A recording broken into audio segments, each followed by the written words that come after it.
Subscribe now and press the bell icon. Never miss an update. Hello. This video will give you a line-by-line explanation of the poem Mending Wall written by Robert Frost. First of all, let's have a brief introduction to the poem. Mending Wall by Robert Frost is a poem that explores the theme of boundaries and the human inclination to create and maintain them. The poem features two neighbors who meet annually to repair the stone wall that separates their properties. The speaker questions the necessity of the wall, while his neighbor insists that good fences make good neighbors. The poem delves into the complexities of tradition, communication, and the tensions between unity and separation in human relationships. It is often interpreted as a reflection on the barriers that people build both physically and metaphorically. Let's now look at the poem. Something there is that doesn't love a wall, that sends the frozen ground swell under it and spills the upper boulders in the sun and makes gaps even two can pass abreast. Here the word something refers to some force or element that opposes or dislikes the presence of a wall. Frozen ground swell refers to the expansion of frozen soil or ground during freezing temperatures. Spill means to come out of a place in large numbers. Abreast means side by side or next to each other. Now in these lines, the speaker talks about a force that doesn't like walls. This force makes the ground push against the wall, causing it to break. Big rocks fall out, making holes in the wall where two people can walk together. The poem is about traditions, borders, and how nature works against people trying to keep things apart. The work of hunters is another thing. I have come after them and made repair, where they have left not one stone on a stone, but they would have the rabbit out of hiding to please the yelping dogs. The gaps I mean, no one has seen them made or heard them made, but at spinning mending time, we find them there. In these lines, the speaker talks about how hunters affect a wall. The hunters disrupt the wall while trying to chase a rabbit for their dogs, leaving it in disarray. The speaker, who comes after the hunters, fixes the gaps in the wall. What is interesting is that nobody sees the gaps being made, but they become noticeable in spring when it is time to mend the wall again. This highlights the recurring cycle of fixing the wall and the ongoing effort to maintain boundaries. I let my neighbor know beyond the hill, and on a day we meet to walk the line and set the wall between us once again. We keep the wall between us as we go. In these lines, the speaker talks about the tradition of working together with their neighbor. They communicate about repairing the wall that divides their properties. They agree to meet on a specific day to fix the wall together, showing a shared commitment to maintain this boundary. However, the final line, we keep the wall between us as we go, suggests that despite working together, a sense of distance and separation persists between the neighbors, both physically and metaphorically. To each the boulders that have fallen to each, and some are loaves and some so nearly balls, we have to use a spell to make them balance. Stay where you are until our backs are turned. We wear our fingers rough with handling them. Loaves and balls refer to the diverse shapes and sizes of boulders. In these lines, the speaker talks about fixing a wall with fallen boulders. Each person handles the stones on their side of the wall. Some boulders are big like loaves, others almost round like balls, showing their different sizes and shapes. The speaker adds a playful twist by joking about using a spell to make the stones balance, saying, "Stay where you are until our backs are turned." This adds a fun element to the hard work of fixing the wall. The line, "We wear our fingers rough with handling them," expresses the physical effort of the repair job, highlighting the hands-on work needed to keep the wall between neighbors intact. Oh, just another kind of outdoor game, one on a side. It comes to little more. There where it is we do not need the wall. He is all pine and I am apple orchard.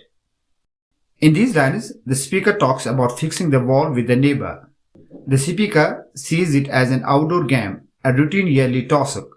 one on a side suggests teamwork, each person caring for their side of the wall. The speaker downplays the wall's importance, saying it comes to little more. This questions if the wall is really necessary, hinting that they might not need a barrier between them.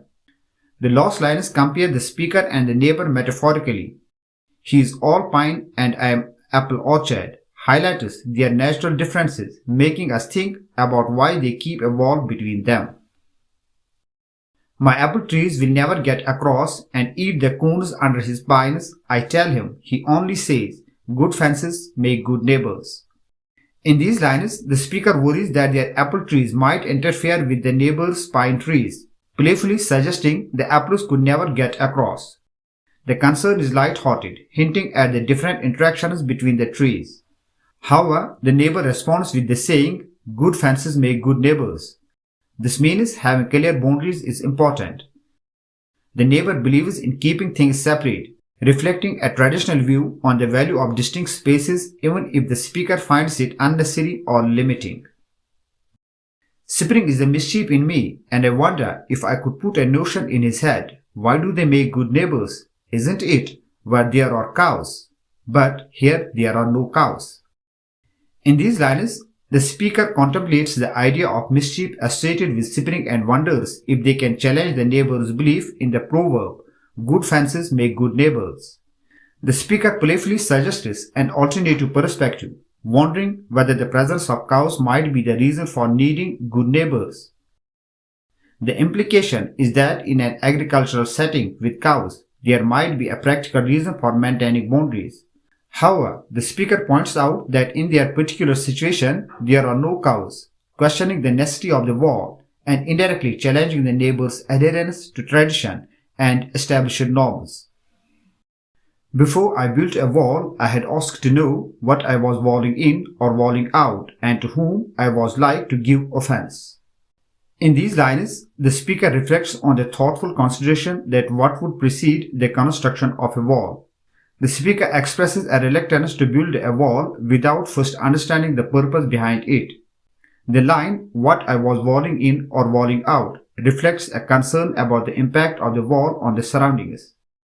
The speaker wants to know what will be enclosed or excluded by the wall.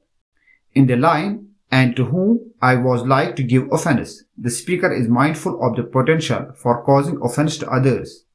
This suggests a consideration for the feelings and perceptions of those who might be affected by the presence of the wall.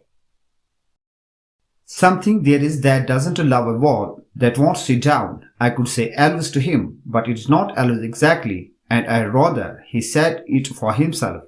I see him there, bringing a stone grasped firmly by the top, in each hand, like an old stone savage armed.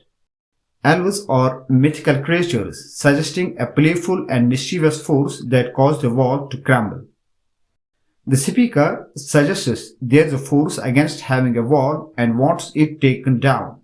He playfully hints at Elvis, but clarifies it is not exactly Elvis, hoping the neighbor figures it out. The speaker sees the neighbor approaching with stones, comparing him to an old stone savage armored. This implies a primal or instinct to act, showing that the urge to build and keep the wall is deeply rooted, possibly in basic human nature. This adds complexity to the poem's theme of the clash between tradition and natural forces challenging boundaries.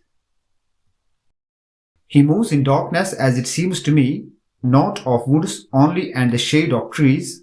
He will not go behind his father's saying, and he likes having thought of it so well, he says again, good fences make good neighbors. In these lines, the speaker talks about the neighbor sticking to tradition and resisting change. The neighbor is portrayed as someone in the dark, suggesting a lack of awareness. This darkness isn't just physical, but also in his thoughts. The mention of his father's saying shows the neighbor follows an old belief passed down from his dad. Despite the speaker's earlier attempts to question the wall's need, the neighbor stays firm in the belief that good fences make good neighbors. This repetition shows the neighbor's resistance to reconsidering or changing from established ways, highlighting the theme of tradition and reluctance to challenge inherited beliefs.